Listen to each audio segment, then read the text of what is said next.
and then also do your evaluations at the end of the session. With that said, I invite Dr. Wood to come introduce our speaker, Dr. Varun Kumar, today. Thanks. It's my great pleasure to introduce Varun, and he's been with us for 2 years, but you may or may not know his credentials from the past, but really a phenomenal global health expert. He went to Cornell. Who here has heard of Cornell? It's a small school in New York up there. He went to undergrad, then went to WashU for medical school, went to Brown for residency, and it was during residency, right, that you got exposed, get a chance to go to Cambodia during his residency, and we're working on setting up global health rotations for you guys, and then he got so inspired by that, he went to Cambodia for almost 9 years to work in the Children's Hospital in Cambodia, and was really their medical director and provided a lot of leadership for the Children's Hospital there, and he'll maybe talk a little bit about that. But then he spent the next 2.5 to 3 years in Rwanda working to help them set up a residence program. So I think that's the topic. But thank you so much for bringing your global expertise here to East Tennessee. And thank you for that introduction, David.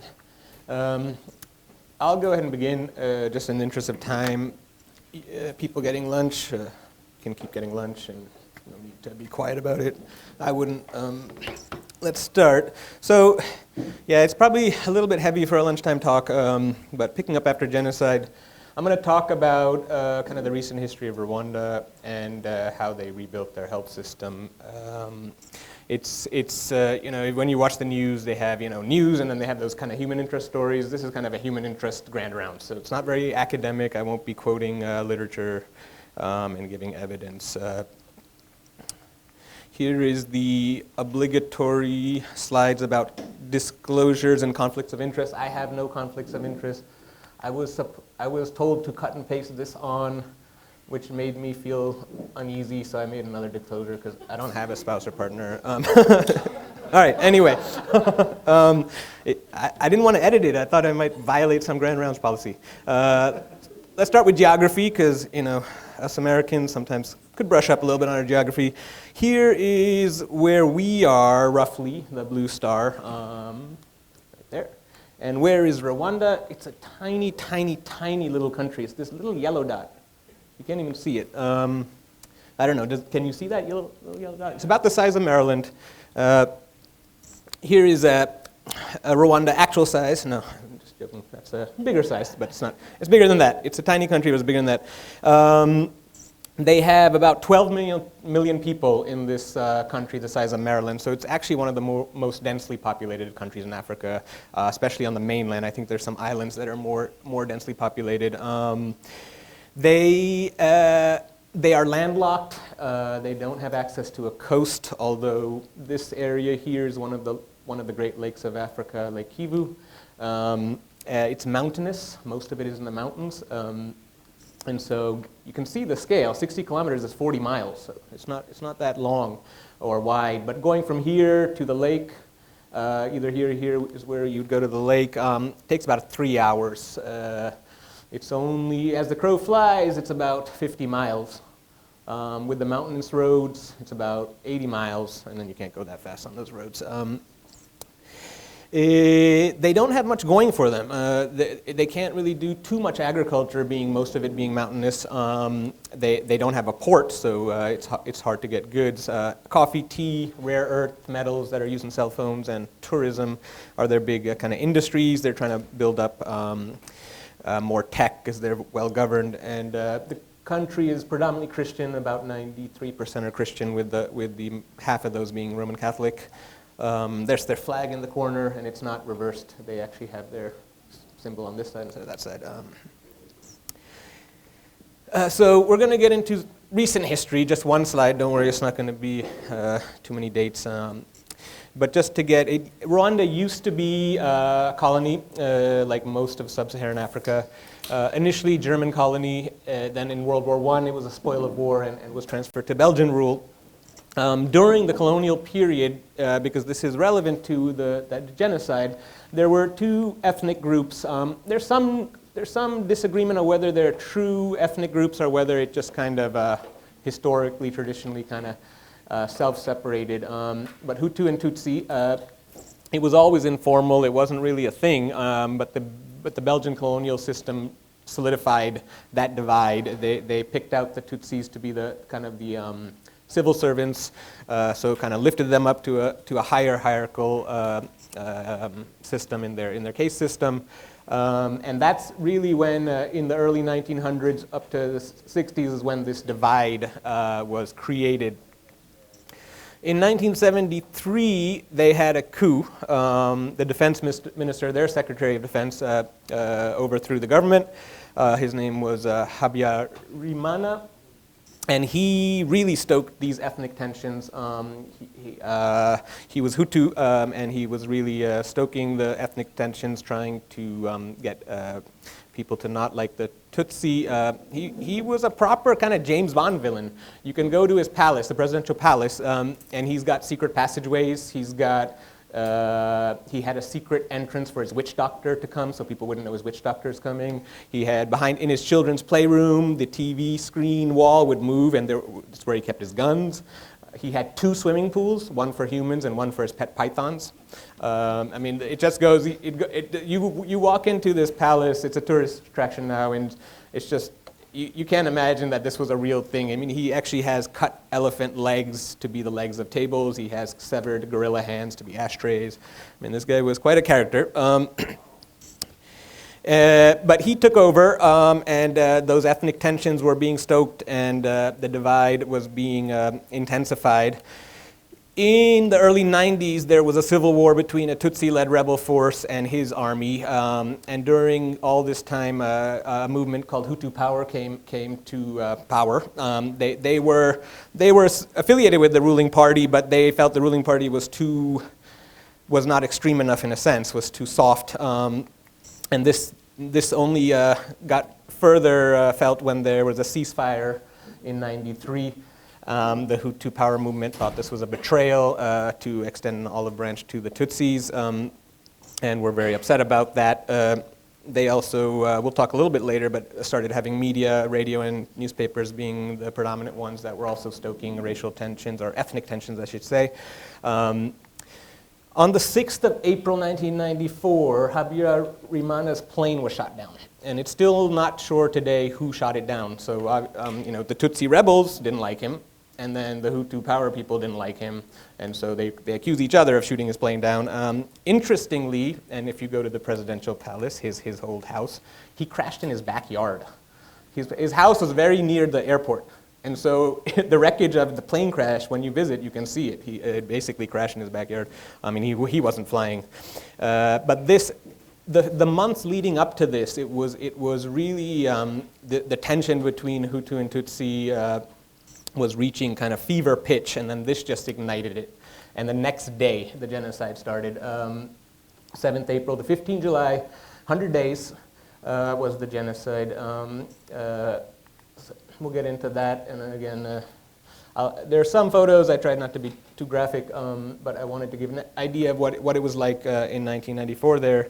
It was a mass killing of Tutsi, also moderate Hutus, so if Hutus were hiding or harboring Tutsis, or if they, even some cases, not participating in the killing, they might get killed. And there was a small third tribe, the Twa, who were also massacred. You can see in 100 days, about 1 million people were killed. And this is a country of 7 million back then. So it's a significant section of their population, and you do the math, that's 10,000 a day. And they weren't being killed by bombs or heavy artillery. They were being killed by machete, predominantly machete. They were being hacked. And you can imagine a slaughter of 10,000 a day with machete, farm tools. They had some rifles, but it was a lot of blunt and devastating slaughter. Most of the victims were actually killed by their neighbors. Again, suddenly, Hutus turned against Tutsis. They had been living together as friends and neighbors for generations, and everyone knew who everyone was. Everyone knew who the Hutus were and who the Tutsis were, and so most were killed by their neighbors. But there were these roving militias, loosely affiliated with the government, supported by people in the ruling party with money and weapons. They were called the Interahamwe. And they would go around the country in big gangs, mobs, looking for Tutsis, basically. And so in villages where maybe the Hutus didn't want to kill their neighbors, they would come in and make the Hutus show them who the Tutsis were, and they would kill them for them. And it finally ended, despite appeals to the UN. There was a couple of months before the genocide started, there was a UN general, a French guy, Romeo Dallaire. He sent an urgent message to UN saying there's going to be a genocide in this country. He had some informants in the ruling party. He was very worried. He was pleading, begging. At that time, the head of the African part of the UN was Kofi Annan, who later became the Secretary General and later won the Peace Prize. But unfortunately, in this case, Mr. Annan declined Dallaire's request for forces to stop the impending genocide. Bill Clinton was president at this time. He calls it one of his biggest foreign policy mistakes, not intervening in this genocide. America had just been in Somalia, in Mogadishu, and that movie Black Hawk Down, when a helicopter was shot down and American soldiers' bodies were paraded through the streets, just happened, and they didn't want to get involved in East Africa again. But again, it was machetes and farm implements. It would have taken one unit, one battalion to stop it. It wasn't going to be a huge war. But the Tutsi army, the rebel Tutsi army, they invaded from Uganda and they defeated the government forces and the genocide ended. And so it was a flash 100 days of basically hell on earth. Here are some pictures of the roving militia, and they are the stuff of nightmares and kind of stereotypical, war-torn lands militias. But you can see they're not carrying guns. They're carrying machetes. They're carrying sticks with nails in them. They're gleefully killing. They enjoyed this. Often they would take drugs of various kinds beforehand. You can see here they're marching to one of the villages. This is a UN vehicle with a French UN worker, cigarette dangling in his mouth in the typical French way. But they just kind of sat by. They didn't do anything. They didn't have the mandate to intervene. So some of them were quite scarred by what they saw, and they were not allowed to do anything. I had alluded to it earlier, but a lot of the way it spread so quickly, one, that the tensions were being heightened for years, and this wasn't the only, there had been a lot of mass murders in the previous decades, really, but the tensions were being increased at a fever pitch, and then once it started, there were some hate media that were supported by the ruling party inciting the population to violence, the biggest one being radio.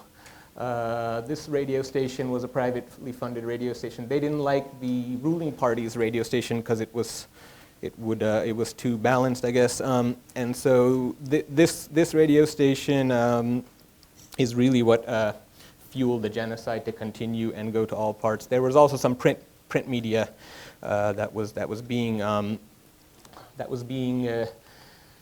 spread, and the common denominator was they would not refer to the Tutsis as human beings. They would refer to them actually as Inyenzi, cockroaches.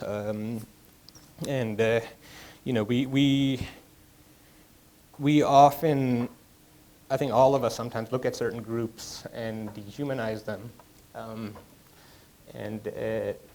This is the first step to genocide. You have to dehumanize the people you're going to slaughter. You can't do it if you think they're human. And I hear people using words today, white trash, thug.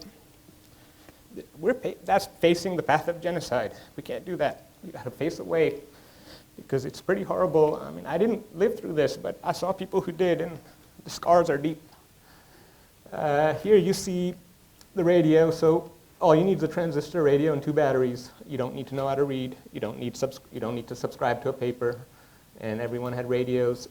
This was a common slogan, the graves are not yet full. The first part of this is get to work. The graves are not yet full, meaning start killing people. They also had newspapers. This is loosely translated. There's that word Inyenzi again, cockroaches. Which weapons will we use to destroy the cockroaches today? Is what that headline said.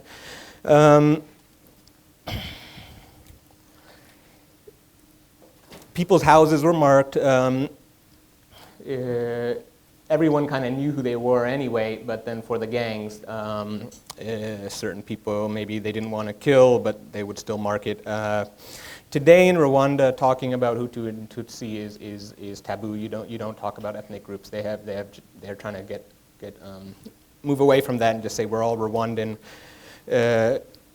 On that note, in 1997, this was 3 years after the genocide, some Hutu rebels had attacked northern Rwanda from Congo, went into a school, a girls' school, and there were 17 schoolgirls. And basically they said, divide into Hutu and Tutsi.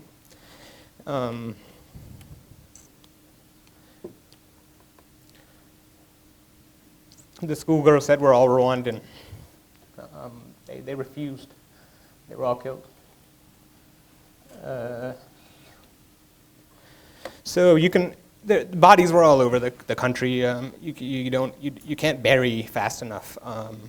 The stench, people talk about the smell, was horrible. People who had masks or even gas masks would wear them. The streets were covered in red, the soil was red, the streams were red. And here are two churches. The one in the upper left I visited. It's one of the most haunting places I visited. People fled, Tutsis fled to the churches, house of worship, sanctuary. In this church's case, the priest basically called them into the church, come into the church, you'll be protected here. When it was full of Tutsis, he then proceeded to call the Interahamwe and say, I have a church full of Tutsis for you to all kill. And they killed them all. The debris on the floor, it's some sticks and stuff, but a lot of it is human remains. It's bones. In this church, the one I visited, it's clothing. This is all the clothing of the victims. They removed the bodies. There were a few survivors, interestingly. They were underneath the bodies, and they talk about in sections of the church hearing people shouting prayers for salvation. And in the other part, people shouting because they're getting hacked, and just hearing the shouts change from prayer to pain as the gangs move through the church. You can see here a graph from 1961 to 2003, population of Rwanda, and that big dip in the population is the genocide. And here's the life expectancy, and there was a big dip there too. So the rebel army, the Tutsi-led army, came in and ended the genocide. This led to a lot of refugee movement. So over the previous 30, 40 years, lots of Tutsis had already started fleeing the country, and then during the genocide, actually, it happened so quickly, very few people were able to get out during the actual 100 days, but there were a lot of Tutsi refugees outside in the neighboring countries. They started flowing back into Rwanda, and the Hutu people, because most Hutu were fine people, some of them were forced to kill, but most people in general, whether, whatever way you want to divide them, are good people, but they were fearing reprimand, because now the ruling party is Tutsi. They just experienced a massacre. They might want to kill back. And so a lot of Hutu people, and plus there weren't that many Tutsis alive left in Rwanda, honestly. A lot of them left, and you can see the figures here, 2 million in 35 camps. But really there were 5 camps that held about 900,000 people. And these camps were there for years. They were the biggest refugee camps in the world at the time. I mean, they even had restaurants, bars, pharmacies, salons. They became little cities, tent cities, because people were just there for years and years, and it was hundreds of thousands of people. Interestingly, well, we won't get into the history, but since the genocide, it's kind of moved to Congo, the civil wars, and so.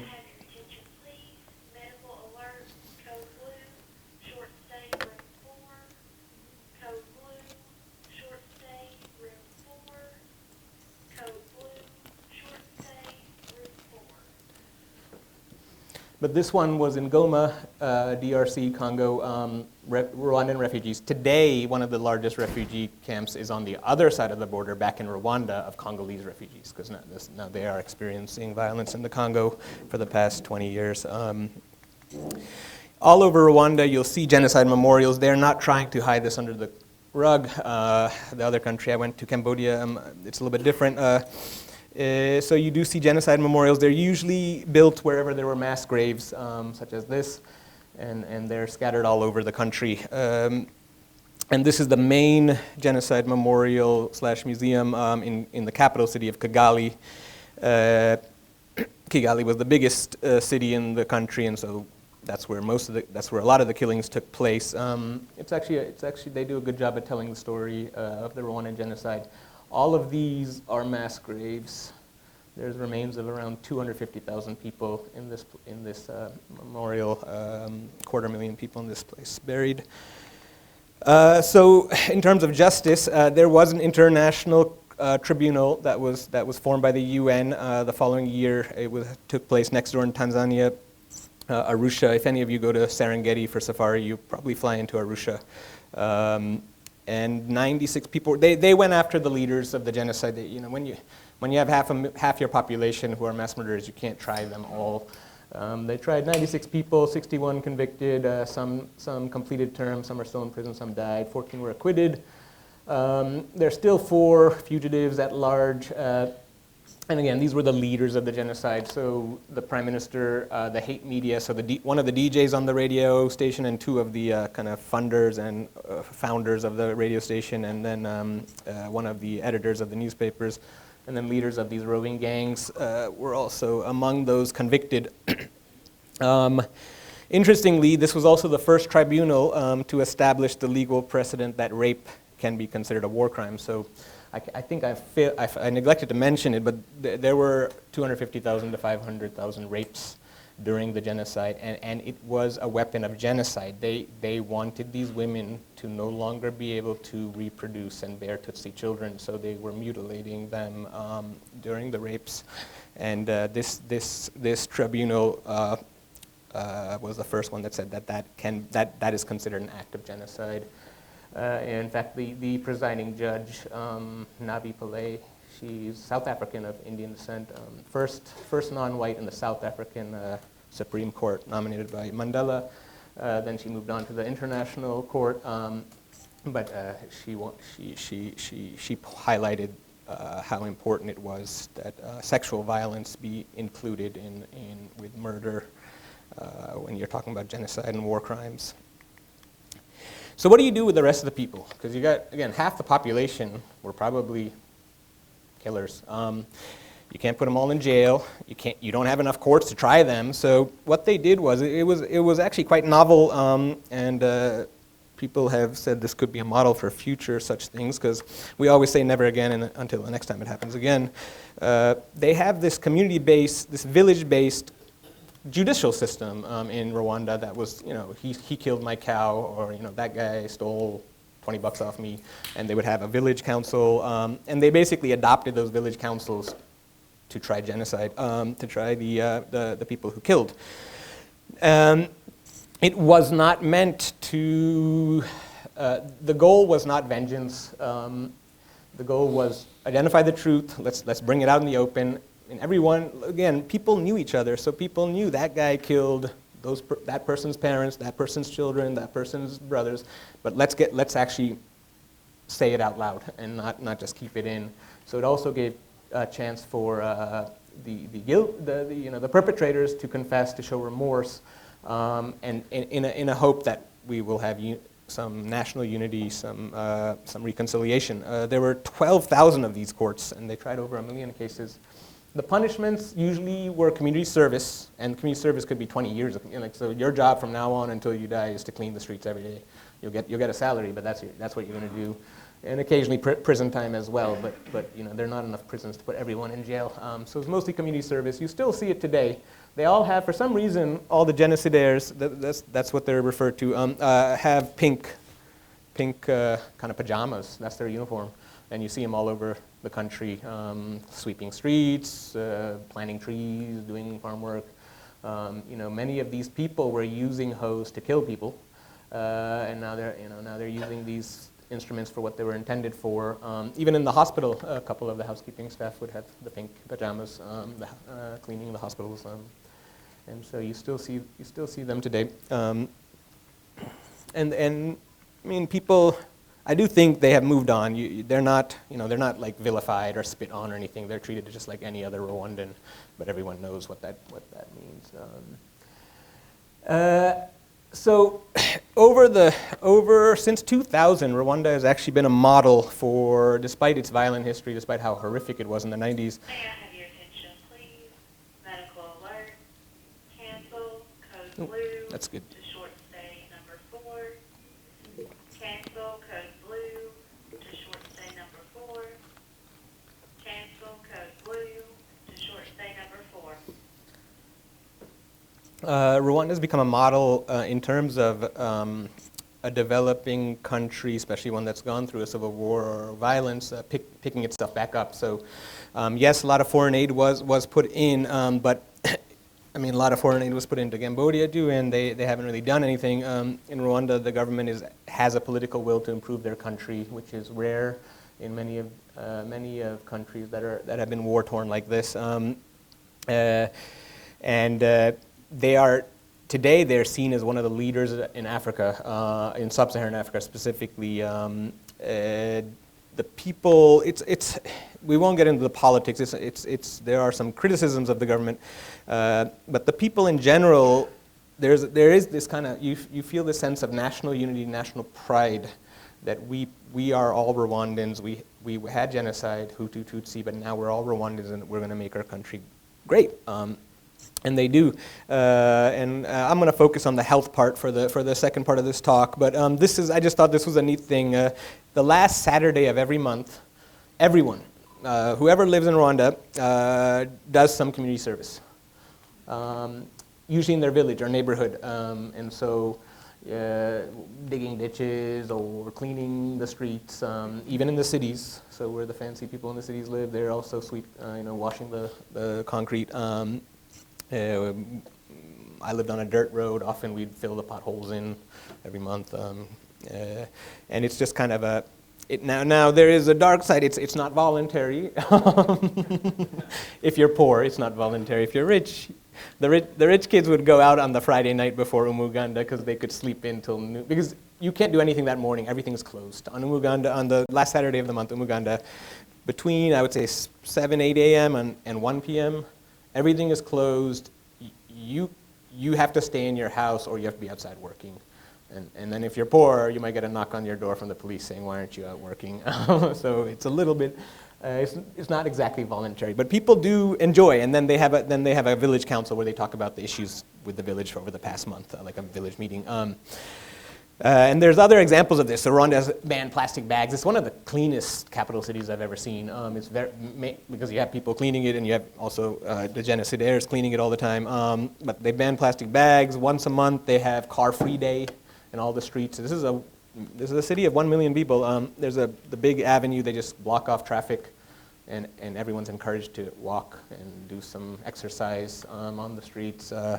Every Friday, the workday would end at 2, which was kind of nice because it was sport day, and you're supposed to exercise and do something. Like, again, some people just went home and watched TV, but they have done a good job. And today, Kigali is one of the more modern cities in sub-Saharan Africa.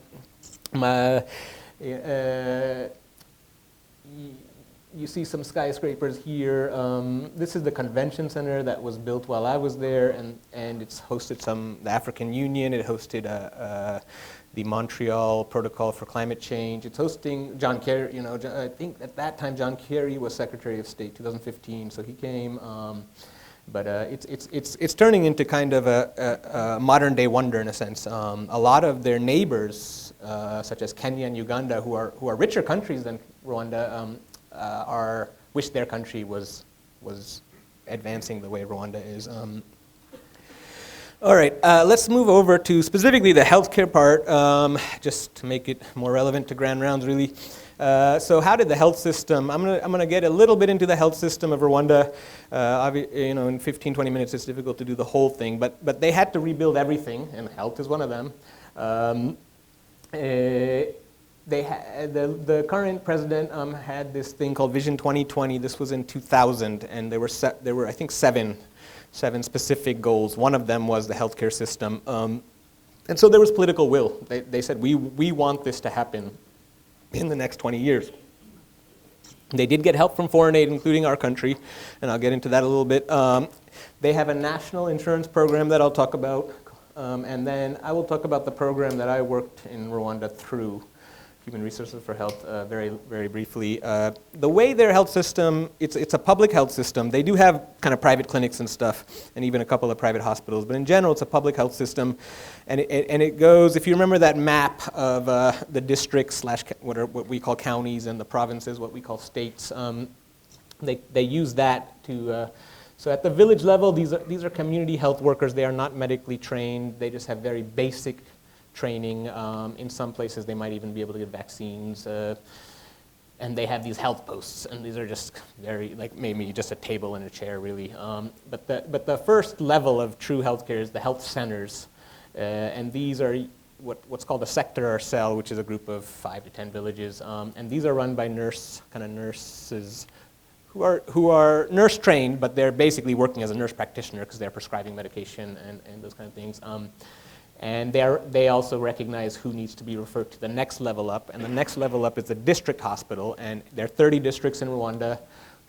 Think of them as counties, and they have right now, I think they have around 36 district hospitals. So some of the bigger districts have 2, and these are meant to have a doctor in each one. Now back in the genocide, they didn't have enough doctors, but this was the plan. They wanted 1 general practitioner doctor in each district hospital. They've actually already passed that. Now their next goal is to have 1 general practitioner and 1 pediatrician in each hospital. One thing Rwanda is very good at is focusing on child health as the future for their country. And so they've already gotten to this, and then they have referral hospitals / provincial hospitals. So these are the states, and there are 4 states. I didn't talk about it, but the 4 states are just Eastern Province, Northern Province, Western Province, Southern Province, and then Kigali is in the middle. It's considered a province, even though it's the capital city. So there are 5 provinces. This number is actually wrong. 4 of the provinces have provincial hospitals, and that's the next level up. And then Kigali has the final level, and that's referral hospital. And there's 2 in Kigali, one of which I worked at, and 1 in the south in the university town. And these hospitals, they want specialists. And what they mean by pediatrician is a specialist, anyone who went to residency. So they want specialists, not only general practitioners. So these are the ones that have surgeons who have trained in a surgical residency, OB-GYNs that have been trained in an OB-GYN residency. Now the GPs in the districts are doing some surgeries and doing deliveries and doing pediatrics. Well, maybe less so pediatrics now that they're getting pediatricians. So they're doing a lot, but then the referral hospitals are the kind of the top end of it. You can see here too, this is all healthcare workers. This is doctors and nurses, 0.84 per thousand. WHO recommends 2.3 per thousand, and it's better now. I think they're not quite there, but they're getting better. Here's a typical health center, so run by nurse in the sector. Here's a district hospital, one of the better ones, and then this is the kind of referral last line. This is the hospital I worked at. They had one of the 2 NICUs in the country, and that's the NICU right there. So Rwanda does, one of their wonders is they have universal health care, more or less. They're nowhere near as rich. I think their GDP ranks them around 150 in the world. But they do have more, it's not complete. Well, they're getting there. It's compulsory insurance. That's how universal health care works. All Rwandans are legally required to become members. It's community-based health insurance, CBHI. They have a French word for it. It's like a kind of mutual health. It covers about 90% of the population, so it's quite good coverage. And what it does is you do have to pay for it, but they have an existing way of ranking people socioeconomically. They have 4 groups, categories. The poorest group, category 1, their premium is $2 a year, and most of them actually don't pay that. They get subsidized by government and foreign aid.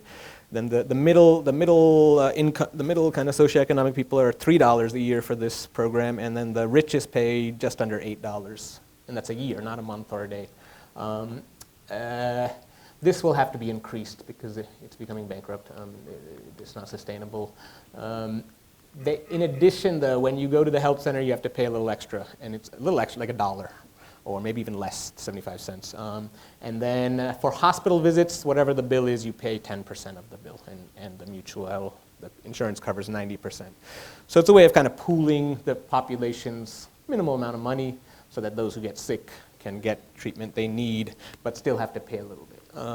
You can get private insurance. So there are private insurance that you can purchase on top of the Mutual de Sante, but you're required, if you're a Rwandan citizen, to put into this. And so there was quite good coverage. You know, rarely would we have people, you know, sometimes the 10% copay was prohibitive to some of the poorer families, but rarely did you run into where they couldn't afford the care. What the bigger issue was affording the transportation to get to the hospital. Here are some women with their kids, kind of typical Rwandan clothing, villagers. They have their yellow cards, and so everyone in Mutual who has a kid gets a yellow card for each kid, and that's the kid's medical record. It's kept with the mom or the dad. I mean, the family, but usually mom. On the front, they have places for all the vaccines. On the back is a growth chart. They plot it. So it's kind of, and that's what health centers could do this. You didn't have to go to a hospital. You could go to a local health center to get vaccines. Vaccines were free. You didn't have to pay a copay for that. Certain things were free. The other thing I'm going to talk about, just because I have experience with it in terms of Rwanda picking up their healthcare system, is the Human Resources for Health Program, HRH. This was a partnership between our country and the Rwandan Ministry of Health. It was a 7-year program. It just ended last year. It was a very expensive program. Privately, you want to talk about whether it may have been too expensive. It wasn't the most efficient program, but this is our taxpayer money at work, and then 30% from the Global Fund. And their main goal was to strengthen the Rwandan health workforce. You know, the goal wasn't to bring in a bunch of American doctors to treat patients. It was to try to strengthen the Rwandan healthcare workforce, not just to take care of patients, but also the medical education part of it was a big part. Now, of course, the way you teach medicine is you take care of kids. So we were doing healthcare, but that wasn't our mission. And they sent foreign healthcare workers, mostly American, but not all of them were American, to Rwanda. And there were ways that they were integrated into one of the 3 teaching hospitals, the referral centers, to work with the faculty and attendings there and help teach the residents and students that rotate through. But it wasn't just doctors, nurses, midwives, dentists, health administrators, health economists. It was really the whole healthcare system. I think pharmacy as well. I forgot to mention that. So quite multidisciplinary. It was interesting to meet nurses, midwives, and doctors then from around the world who were coming in. Again, most were American, but not all. And then the goal was to scale down. It wasn't to do this inevitably, like forever. And so over the 7 years, each year was a little bit less foreign influence and a little bit more Rwandan influence. So the first year was about 100 of these foreign healthcare workers came, and then each year was less and less. I joined year 4, and I think it was around 50 that time. And all these healthcare workers were employed by U.S. institutions, and there were several U.S. institutions involved in the HRH program. I worked through Dartmouth. I've never been to Dartmouth, but I was their employee to work in Rwanda. I should visit. I Skyped with them all the time,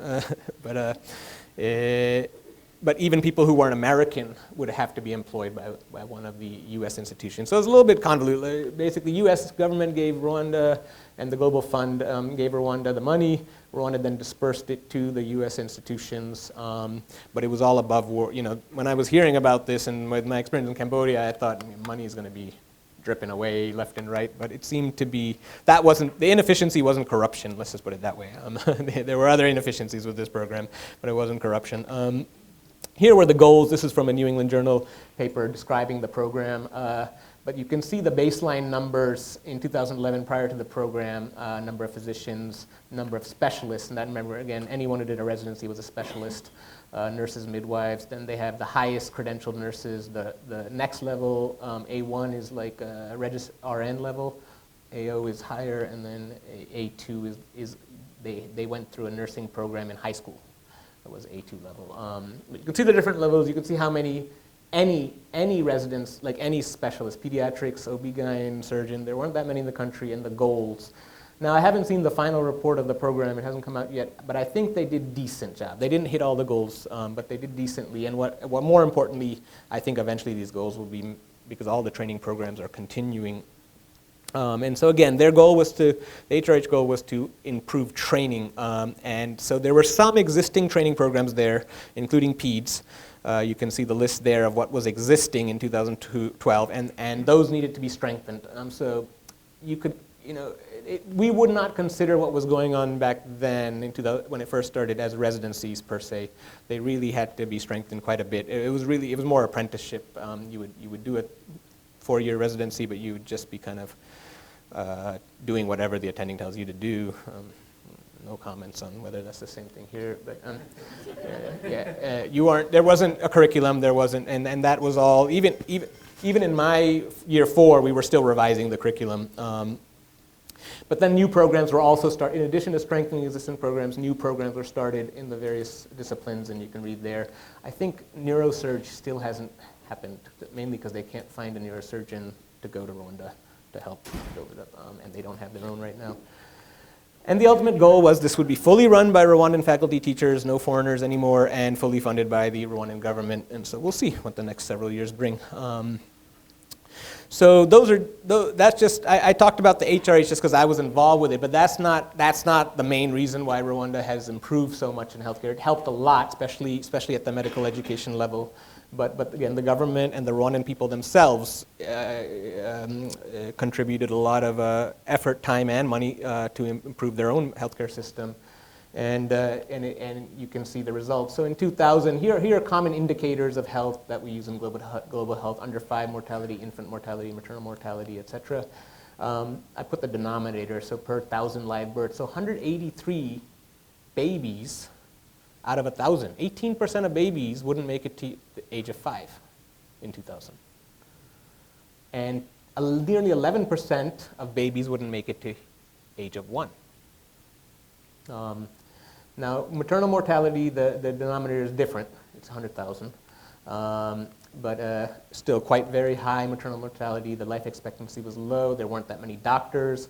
Most people were having births at home, which in most cases would be fine, but complications can happen. A lot of underweight, not very good immunization coverage, and they were spending about just under $10. The health dollars it came out to about $10 per person. In 2018, you can see quite a big dramatic improvements to pretty much everything. But this is 5 times lower, 4 times lower, 3-4 times lower. A lot more doctors per population. A lot more babies being born in, and they weren't being born in hospitals. Like the hospitals did very few deliveries. These were mainly the district hospitals and health centers were doing a lot of deliveries. And their spending is more per person. They're spending more money. Again, I would say about half of that is foreign aid. But half of that is Rwandan money, and their immunization rates are great. They talk about measles immunization because that's usually the last. They do accelerated vaccine schedules overseas, and especially in developing world, because they want to catch them. They don't want them to, and so they do it. I think at 6 weeks, 12 weeks, and 18 weeks is what we do. 2, 4, 6 months, and then they do measles at 9 months, and so this is, you can consider this as complete immunizations. And then just for interest, I thought I'd throw in our ones. We're doing way better, obviously. So Rwanda has a long way to go, but if you look at, you can look on your own at where we rank in some of these, and it's not very good. Except this one, we rank number 1. We spend a lot of money per patient, and that doesn't mean on the patient. That's just, you take how many health dollars you spent total, how many people are in the country, and you divide. So this includes, Aetna CEO salary. This includes Ballad CEO salary. This includes admin. It's not going to patients, but we spend a lot. I'll just leave it at that. That's not what this talks about. So I thought this was a nice little graph to just show kind of graphically genocide happened here, and everything has been improving. Now, neonatal mortality hasn't improved as much. This is actually around the world, so a lot of under 5 and infant mortality since 2000 to 2020 has dropped. Is low-hanging fruit, giving antibiotics for pneumonia, giving oral rehydration solution for diarrhea, very, very low-hanging fruit. But neonatal mortality, I think that's going to be the push for the next 10 years, trying to get this number down, and non-communicable diseases are big in global health now. And this was a nice pictograph, I thought. This is from Partners in Health. Do you know about Partners in Health? Have you? They're famous for Haiti. Paul Farmer is the guy who started it. There's a book, Mountains Beyond Mountains or something like that. It's a good book. I recommend it if you're interested in global health. But they have a nice pictograph. So this is the genocide. So in 1994, the life expectancy was 28, and it's doubled. And this is only in 2000. What is it? I think it's 2012. Poverty has dropped quite a bit as well. Back in 2002, only 870 people with HIV were getting antiretrovirals. In 2012, over 100,000 people were on ART. We talked about under 5 mortality. Malaria mortality has decreased. This is the health insurance coverage. And so Partners in Health is also in Rwanda. They do a good job of working with the government system. They were separate from the HRH. I knew some of the Partners in Health people. They tend to be located in remote areas, which is they're not located in the capital city. And then this quote, you can't read it, but this was the former Minister of Health. She was Minister of Health during this time. She was a pediatrician, Dr. Agnes, a very interesting woman. But she says, if you give Rwanda money to save the life of the oldest person in Rwanda today, we will make sure that the infant born tonight benefits too. And so there was a big push to child health. Let's see how much time I have. I'll go very quickly with this part because I want to do something at the end. Just quickly, I thought it might be interesting what the medical training is like. They go to medical school out of high school, and it's 6 years, so they start at 18 unless they take some years off. Then they do 1 year of internship, rotating through peds, OB-GYN, surgery, medicine in a district hospital. Then they become a GP, and they kind of keep working at a district hospital. It can be a different one. And then they can continue working at a GP, or they can apply for residency. If they apply for residency, they, again, will be placed by the government. They don't get to choose. So there's a little bit of, the government has this vision, but people don't have as much choice. And so when you want a pediatrician in every district hospital, there's some district hospitals no one wants to work at. It's out in the middle of nowhere. You're going to get selected to work there. So when you finish residency, you don't choose your next job. The government chooses your next job for you. I think once they have full staffing, maybe they'll be a little looser. Who knows? And then occasionally resident grads can be selected to do fellowships overseas. They get sponsorships, and so they're trying to build up the subspecialty. The PEDS residency is a 4-year program. It's considered a master's. They need to pass exams each year. And it's not uncommon for at least one person to fail each year and have to repeat the year. And then to graduate the full 4 years, they have to write a thesis and defend it for the residents and for everyone. Kind of the mix of rotations they do, 45 rotations total. And here's how they get assessed. They get monthly, actually, scores. And then they get an end-of-year exam. That's another 50%. And they have some requirements. Here's the state of subspecialists, and this is in the entire country, not one hospital. But you can see it's not many. And several of these happened while I was there. They're still building up. Dr. Oscar, who you might remember when he came here, he wants to be the country's first rheumatologist, pediatric rheumatologist. And then there's another resident who contacted me recently. He wants to be the country's first pediatric hospitalist. He went to the PHM last year. He got the international scholarship to present his work. And so we'll see. So in conclusion, there is a long way to go. Rwanda is still developing, but I think it's a nice example that when you have a concerted effort, political will, sufficient funding, you can strengthen a healthcare system to something that amazes. First world countries are pretty amazed by what has happened there. There's a lot of problems with it. The government sometimes whitewashes the problems, but it's pretty impressive, I have to say, despite coming out of those horrific circumstances. So this is a picture of modern Kigali. Most of these buildings, these skyscrapers, well, they're like maybe 14 stories, but most of these buildings were in the last 10 years, and I would say several of these happened when I was there, like this one, and this one. This is the Great Lake, Lake Kivu. Volcanoes National Park, very mystical kind of land of the lost time feel to it, and only heightened because there are mountain gorillas living in there, and you can go visit them, which is Rwanda's big tourist attraction, is seeing the gorillas, and you get close. I mean, as close as I am to all of you, you're close to these gorillas. They're huge. So here's some references. I want to take 5 minutes. This is going to be from me. You're going to have to indulge me. And I'm probably going to start crying. Just warning you. All right. I'm going to talk about someone that I knew in Rwanda. These were my advisees. When I started, I got 3 advisees, 2 first years. They had just started residency in a second year. Some of you met Oscar when he came to visit, and he gave a talk on his thesis, which was inter-hospital transport of neonates in Rwanda. Sister Deborah, we were a family. They were my brothers and sister. She is pretty amazing. She has a preschool-aged kid and a school-aged kid. She lives an hour and a half from Kigali. Every day she takes the bus, and she doesn't have a car. No, only rich people in Rwanda have cars, and they're residents. She takes the bus for an hour and a half at like 5 o'clock, 5:50 in the morning, because they have to be there at 7. And she does her work as a resident, 5:30, she leaves, takes the bus back, reaches home 7:30, 8, in time for dinner with her kids, goes to sleep, repeats the next day. And she's done this for 4 years. She's now graduated, and she was placed in a district hospital closer to her home. You can make requests, especially if you don't want to stay in Kigali, you can make requests, because very rarely do people want to go to one of the outlying. But so she's closer to home. I saw her in August. She's doing well. But I'm going to talk about Patern. He was a special person.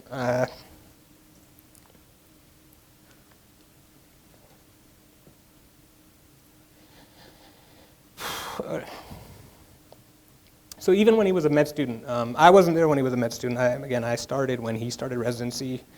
He was seen as a leader by his colleagues, but even by the faculty, which is very surprising. In Rwanda, the faculty even more so like to show their power and show the respect for the hierarchy, and they will not praise a med student the way he was praised. He bent over backwards for patients and families, always going the extra step. He published when he was a med student. He was a co-author on an editorial. He used to love writing. He would write letters to the editor. It'd get published in the papers. He would write emails that were really inspiring. He loved writing, even poems and stories. He would share some with me. He really cared about human beings. He told me if I wasn't going to be a doctor, I would have been a priest. He was Roman Catholic. In fact, one time I remember him telling me he had met a young woman, and he really liked her, and she seemed to really like him, but he was in this moral quandary, and he's talking to me. He's like, I really like her. It's possible, we could even get married, but I don't know I think I should cut it off. And I was like, what are you talking about, Patern? He said, well, if I marry her, then the option of me being a priest, I can never be a priest again. So he still wanted to keep that option open. Last May, I got emailed. He was found to have metastatic hepatocarcinoma everywhere. It was a big shock. The year previous, so I was already here, he told me his brother was diagnosed with hepatocarcinoma. So his mother had Hep C in the or Hep B, I think, in the pre-vaccine era. So they were both born with Hep B, and they both got cancer. I was the supervisor of his thesis, or one of the supervisors of his thesis, and he was telling me, he's apologizing for delay, but he said, my brother has cancer, and they were looking for treatment, and then finally went to palliative for the brother, and then he got cancer, and by the time he realized it was already everywhere. So I just wanted to remember him and eulogize him a little bit. Thank you for giving me a few minutes. I'm going to take a few minutes more. But here's one of the editorials he wrote back when he was a med student, Tropical Medicine, International Health. This is where I worked at Rwanda Military Hospital. I didn't mention it, but the military hospital, it was historically a military hospital. Today, it's one of the 3 teaching hospitals, and 90% of the patients are civilian. The Tutsi rebel army, after the genocide, the military hospital is one of the better facilities, so they kind of said, okay, it'll be a national hospital, but they kept the name. But when he rotated as a resident, we want to do malaria guidelines. He basically drafted these himself. I edited very little. There's a 20-page document, and he found new evidence that had just come out that helped change the national guidelines. Like, all of us had learned new things from him making these guidelines, and he did it more or less himself as a first-year resident. His thesis was an interesting topic. I was a bit disappointed because, like, Patern, come on, outpatient. He was going to do an ICU topic, and I was all excited. But toilet training, which in sub-Saharan Africa, there's only one paper about this from, I think, Kenya, and he did a nice thesis, qualitative study. To give you an idea, and what he actually found, there's very poor knowledge around toilet training, and it's a risk factor for child abuse, that toilet training period in Rwanda. And so he makes recommendations for public health kind of announcements and teaching about toilet training. But just to give you a little idea of what kind of person he was, in these theses, they're very kind of laborious, like 50-page, 60-page, very formal language. There's an acknowledgement section in the beginning that it's just like, I thank the Honorable Minister of Health, I thank the President of Rwanda, it's like that. It's just kind of form and filler. But he wrote his acknowledgement section. Thesis is time-consuming but enjoyable in the end. Throughout its drafting, one is called to quit. Reaching the final step is not one's efforts alone. Many people contribute enormously to this. I may not cite them all, but those who will remain in the shadow of anonymousness will also be remembered. This is kind of the way he talked, and even in the part of the thesis that people just kind of cut and paste, he actually put his thoughts in. He thanked a lot of people, but he thanked his colleague residents. I like this tough and rumble of the journey of residency. He thanks people that he didn't thank in person. He blesses, he wishes, he blesses everyone. It was kind of a typical Patern acknowledgement section, and he was kind of charmingly dorky as well. This was towards the end of my time in Rwanda. We all went to a Chinese restaurant. They chose a Chinese restaurant, then all proceeded to order Rwandan food. But they gave me this certificate. They had it made and they gave it to me. And if you look at it, Dr. Varun B. Kumar, and so I saw that, and I said, oh, maybe they didn't, I don't have a middle name, maybe they, I didn't want to say anything. I thought it was a mistake, or they didn't know, and Patern keeps looking at me, he's like, so what do you think about the certificate? And I said, oh, yeah, it's good, that's really nice of you. He's like, yeah, did you look at it closely? I said, yeah, I looked at it closely. He said, did you look at your name? And I said, yes, I looked at my name. He said, you didn't ask a question. And I said, oh, are you talking about the V? He said, yeah. I said, I didn't want to be rude. Like, I thought it was a mistake. He said, no, it stands for the best. And it was not, that's the kind of guy he was. He was well liked. So they have, their chiefs are in their 4th year, so they don't have an extra year of chiefs. He was unanimously voted as one of the 2 chiefs. This is the class, this is the second, this is his class. So they were the intern class when I started working there. So kind of like the 2nd years here. There are a few younger ones. This is the guy, he's 1 year below, but he wants to be the hospitalist. He's one in the white shirt. But there's Patern, always smile on his face. So there were still a few HRH people there when he was dying. I was here, and they had told him about the Make-A-Wish Foundation. And you always talked about how much fun you had going to Kenya and seeing the ocean, and always talked about going back to the ocean. Do you want us to try to see if we can make that possible, either through the Make-A-Wish Foundation, or everyone would have donated money to have him, let him do that. He basically said, no, I don't feel I'm in a condition. He was already had difficulty breathing. The mets in his lungs were taking a toll. He didn't feel he could do it. And he said, really, I only have one dying wish, to fulfill my promises. And then he specifically mentioned he had promised to buy Harriet Lanes for all the new interns, and he didn't want to die before he got a chance to get it for them. He was pushed a little bit more, and he said, well, I want to be remembered as a pediatrician and not as a pediatric resident. So he was 2 months from graduating. They do have to take an exam. He had defended his thesis successfully. That was able to be moved up a bit.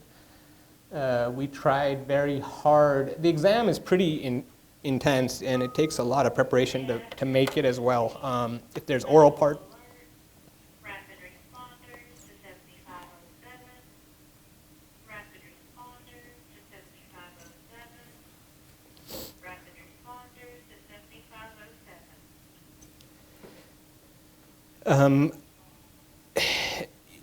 Short stories. The exam couldn't, and we didn't want to. He didn't want a token graduation. Everyone knew he was better than most of the faculty, honestly. But he had to pass the exam to be a pediatrician. Unfortunately, he didn't get to make it to the exam. But I was told a few days before he died, some of the faculty actually went to him and said, "You are a pediatrician. You are not a resident." So I hope he took that, because he told me this too personally, that I want to be remembered as a pediatrician, not a pediatric resident. I went back in August last year. I tried to go earlier. It was difficult. He died very quickly. He died within a month of me finding out, and everyone finding out actually. But he did say, another thing he did say is whether I would be sitting, lying on a couch or in a photo, I will be with my classmates during their graduation. And yes, he was there in photo.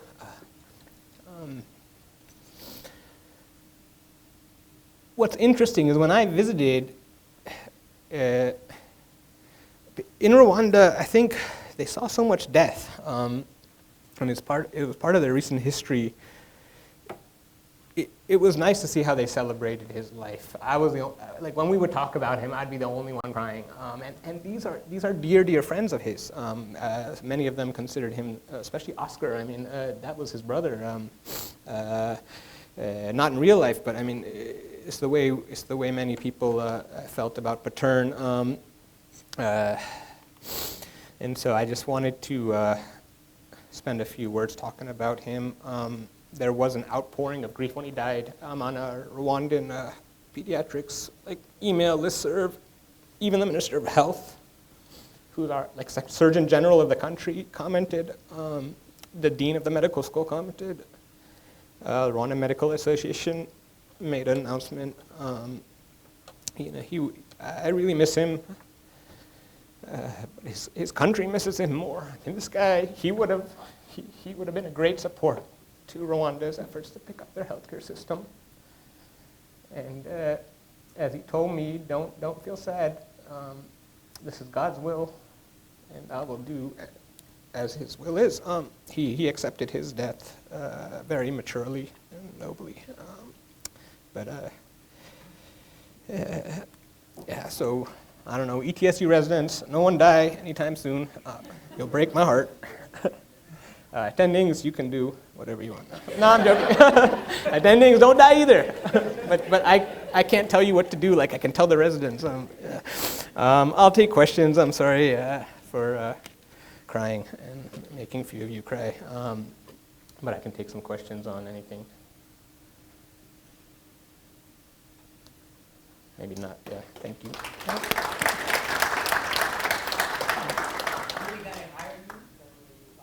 Sorry? Oh, thank you.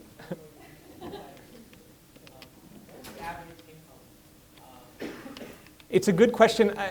I'm not 100%. Right now, it's higher than it was.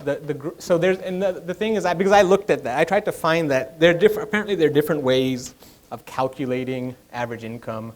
And I think their average income is on the order of, let me do some math in my head, which is always dangerous, 40 times 12.